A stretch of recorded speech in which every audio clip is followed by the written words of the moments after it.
How to deposit check using Ali eCheck deposit.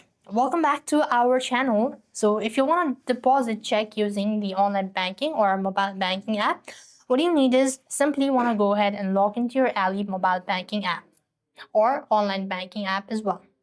So once you're logged into your account, from the home page, you want to go ahead and select deposit check from the menu or your account screen.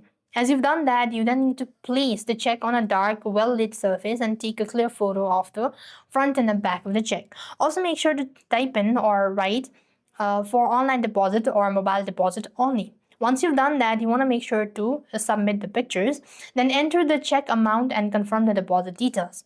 Then you could just go ahead and scan both the front and the back as well, and just go ahead and review all the terms and conditions. And that is how you're supposed to deposit using Ali eCheck deposit.